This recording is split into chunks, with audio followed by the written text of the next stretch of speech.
오늘은 용서에 대해서 조금 생각해 보는 시간을 가지도록 하겠습니다. 여러분, 용서 못할 사람이 있으십니까? 있을 수 있죠. 우리가 조그마한 잘못을 한 사람들은 용서해 줄 수 있습니다. 그런데 내가 그 사람으로 인해서 치명적인 타격을 받았을 때 씻지 못할 상처를 나의 가슴에 안겨준 사람은 용서하기가 쉽지 않습니다. 내가 예수 믿기 때문에 용서해야지. 내가 그리스도의 사랑을 받은 사람인데 용서해야지. 아무리 다짐하고 노력해도 노력하면 노력할수록 더 열이 채어 오르고요. 더 이가 갈립니다. 이게 용서하는 게 말은 쉽지만은 쉬운 것이 아닙니다. 요셉의 삶을 보면서 마지막에 요셉이 형님들을 만났을 때 형님들을 용서해 주지 않습니까? 저는 이게 참 이해가 안 되더라고요. 야, 이게 용서가 돼? 아무리 하나님의 사람이지만 이게 용서가 돼? 저는 늘 의무를 품었습니다. 그런데 어느 날 이해를 하게 되었습니다. 어떻게 하면 용서가 됩니까? 하나님께서 베푸신 그 큰 축복이 나를 힘들고 어렵고 가슴에 피멍이 들게 한 사람보다 훨씬 크면 용서할 수 있습니다. 내가 나를 어렵게 한 그런 사람들보다 어마어마하게 큰 축복을 하나님 앞에 받으면 용서가 됩니다. 오늘 요셉이 형님들을 용서할 수 있었던 것은 요셉이 하나님의 어마어마하게 큰 축복을 받고 총리가 되었기 때문이죠. 그리고 열방의 사람들을 먹여 살릴 수 있는 그러한 부를 가지고 권력을 가질 수 있는 사람이 되었기 때문에 불쌍하고 처량하게 된 형님들을 용서할 수 있었던 것입니다. 그냥 보니까 불쌍하거든요. 요셉이 울었다고 되어 있습니다. 성경 보면은 그 슬픔을 참지 못해서 그 불쌍하게 된 형님들 어쩌다가 그런 처지가 되었는지 울었다고 그렇게 성경이 기록하고 있거든요. 창세기 45장 5절에서 8절 요셉이 고백이 있습니다. 당신들이 나를 이곳에 팔았으므로 근심하지 마소서, 한탄하지 마소서. 하나님이 생명을 구원하시려고 나를 당신들 앞서 보내셨나이다. 그런즉 나를 이리로 보낸 자는 당신들이 아니요 하나님이시라. 하나님이 나로 바로의 아비를 삼으시며 그 온 집의 주를 삼으시며 애굽 온 땅의 치리자를 삼으셨나이다. 하나님이 큰 축복을 해주실 때 우리는 우리를 힘들게 한 사람들을 용서해 줄 수가 있습니다. 근데 그 하나님의 은혜를 이해하지 못하고 그 축복을 이해하지 못하면은 우리에게 힘들게 한 사람들을 용서해 줄 수가 없습니다. 마태복음 18장 말씀 보면은 1만 달란트 빚진 자 이야기가 있습니다. 여러분, 1만 달란트가 우리나라 돈으로 환산하면 20조 원 정도 됩니다. 이거는 뭐 어마어마한 돈이죠. 몇 억만 돼도 저희들한테는 뭐 어마어마한 돈인데 이게 20조 원이 이게 얼마나 큰 돈입니까, 여러분? 주인이 너의 몸도 팔고 너의 처도 팔고 자식도 팔고 네가 가진 거 전부 다 팔아서 갚아라 그랬습니다. 그만큼 큰 돈이죠. 여러분, 우리 자신들의 몸과 우리 가족들 다 팔고 우리가 가진 모든 소유들 다 처분하면은 여러분 총재산 얼마 되겠습니까? 그거 다 해도 20조 원 되는 사람 거의 없을 겁니다. 그런데 이거를 이제 갚아준 거예요. 20조 원 번 거나 다름없습니다. 탕감받은 거니까요. 어마어마하게 큰 은혜를 주인에게 입은 거죠. 근데 나가면서 이제 자기에게 100데나리온, 한 800만 원 정도 빚진 사람을 만났습니다. 지금 자기는 20조 원 탕감받았습니다.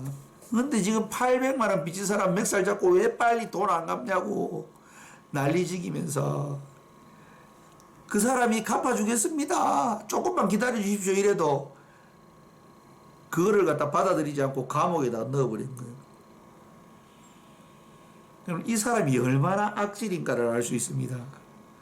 웬만한 악질 아니면 이렇게 못합니다, 여러분. 맞지 않습니까? 20조 원 탕감받았는데 800만 원 그거 못 탕감해 주겠습니까? 웬만하면 다 할 수 있습니다. 근데 이 사람이 얼마나 악질이었냐면 그걸 안 해줬다는 거죠. 그렇기 때문에 주인이 다시 1만 달러트 빚진 자를 감옥에 넣어버린 것입니다. 큰 은혜를 받으면 은혜를 갚아야죠, 여러분. 그 은혜를 기억을 해야 됩니다. 사무엘상 25장에 다윗과 나발의 이야기가 나오거든요. 이 나발이라는 사람이 굉장히 부유한 사람이었지 않습니까? 엄청난 가축을 가지고 있고 부유한 사람이었습니다. 다윗이 광야 생활하면서 나발을 만나게 되고 나발을 잘 지켜줍니다. 그리고 나발의 재산도 잘 지켜줍니다. 성경은 울타리가 되어줬다고 이야기하거든요. 근데 어느 날 다윗이 나발의 도움이 좀 필요했습니다. 그래서 음식하고 물하고 병사들을 위해서 조금 도와달라 이렇게 이제 부탁을 했는데 나발이 안면을 싹 바꾼 겁니다. 다윗이 누구야? 나 그런 사람 몰라. 괜히 말이야 왕궁에서 사울 잘 모시고 자기 주인 잘 모시고 있으면 되는데 반역해가지고 말이야 지금 광야에서 떠돌이 생활하는 그런 사람 나 몰라. 나하고 격이 달라. 이렇게 이제 이야기를 한 겁니다. 다윗이 화가 머리 꼭대기까지 올라가지고 이런 변망덕한 놈이 있나. 병사들에게 전부 칼을 차라. 오늘 내가 이 사람 목을 안 날리면은 내가 오늘 잠을 자지 않을 거다. 그런 마음으로 칼을 들고 이제 말을 타고 나발에게 달려가는데 지혜로운 아내 아비가일, 그 아비가일이 다윗을 막았습니다. 참 어떻게 이렇게 나발 같은 사람에게 이렇게 지혜로운 사람이 있었는지, 지혜로운 아내가 있었는지 의문이지만 어쨌든 나발의 아내 아비가일이 다윗의 길을 막아서고 이야기를 합니다.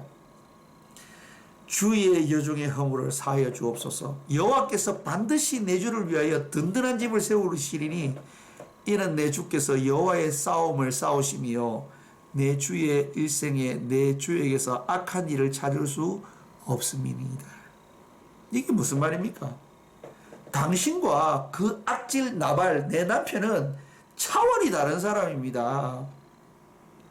당신은 앞으로 하나님의 집을 세워갈 사람인데 이렇게 해도 되겠습니까? 여호와의 싸움을 싸우시는 분이십니다. 당신은 정신 차리십시오. 그 악질 나발에 그 뭐 하나 딴다고 변하는 거 아무것도 없습니다. 당신은 여호와의 싸움을 싸우는 그 길을 가십시오. 사람이 일어나서 내 주를 쫓아 내 주의 생명을 찾을지라도 내 주의 생명은 내 주의 하나님 여호와와 함께 생명싸개 속에 쌓였을 것이요. 누가 어떻게 당신을 욕하고 어렵게 하고 도움을 안 준다고 해서 당신 삶에 문제가 생기는 게 아닙니다. 당신은 하나님의 통치 가운데 있는 사람이고 하나님의 은혜 가운데 있는 사람이고 하나님의 약속 안에 있는 사람입니다. 원수 갚는 일은 하나님께 맡기세요. 내 주의 원수들의 생명은 물매로 던지듯 여호와께서 그것을 던지시리이다. 하나님께서 다 처리해 주실 것입니다.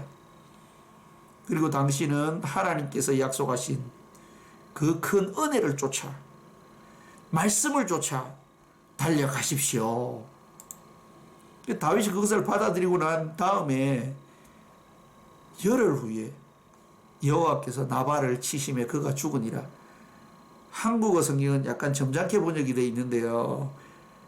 그 원문대로 하면 어떠냐면 여호와께서 나발을 쳐 죽이셨다 그렇게 이야기합니다. 여러분 쳐 죽였다는 말이 그게 얼마나 비참하게 나발을 죽이셨는지를 우리가 느낌적으로 알 수 있습니다. 시편 18편 47절 말씀에 이 하나님이 나를 위하여 보복하시고 민족들로 내게 복종케 하시도다. 다윗의 시입니다, 여러분. 하나님께서 대신해서 나를 위해 복수해 주십니다. 내가 직접 복수할 필요가 없습니다, 여러분. 그리고 하나님께서 민족들로 내게 복종케 하시도다. 이 말씀이 바로 너를 통해서 모든 열방이 복을 얻으리라 라는 말씀과 일맥상통하는 말이죠. 그래서 아브라함과 이삭과 야곱의 하나님을 섬기는 사람들의 그러한 태도를 이야기하는 거죠.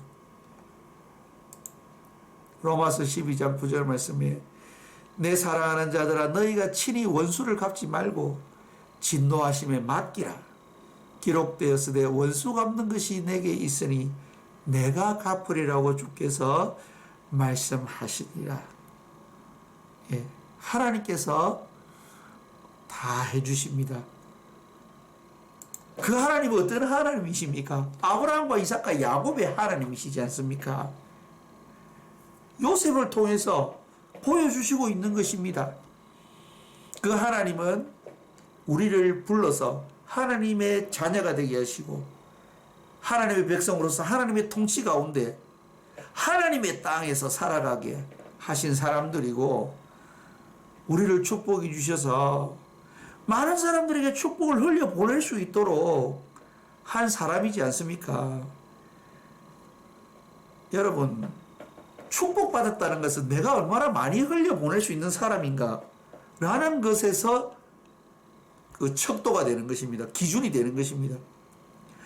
얼마나 많은 사람들에게 축복을 흘려보내고 계신 분이십니까? 여러분들이.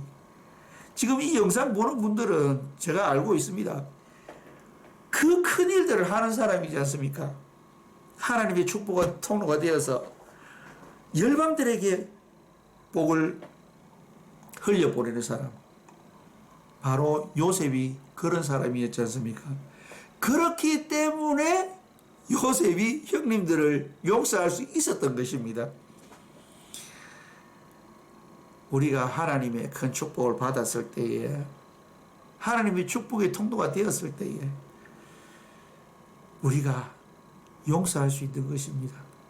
다른 사람을 하나님의 크신 사랑으로 품을 수 있는 거죠. 그래서 우리의 관점이 하나님이 되어야 된다는 거죠. 요셉의 관점이 하나님께 있었기 때문에 형님들을 불쌍히 여기고 용서해 줄 수 있었던 것입니다. 이것을 성경은 믿음이라고 이야기하고 있습니다. 믿음은 절대로 뜬구름 잡는 것이 아닙니다. 진정으로 하나님을 나의 하나님으로 모시고 그분이 나를 불러주셔서 그분의 말씀이 나를 인도하고 있고 내가 이 땅의 삶이 나발과 같은 그러한 세상의 부와 명예와 영광을 쫓아가는 그런 사람이 아니고 열방으로 하나님의 복을 흘려보내고 있는 그런 사람이라는 것을 생각하게 될 때에 우리를 힘들게 하고 어렵게 하는 그 사람들을 용서하고 품을 수 있는 것입니다.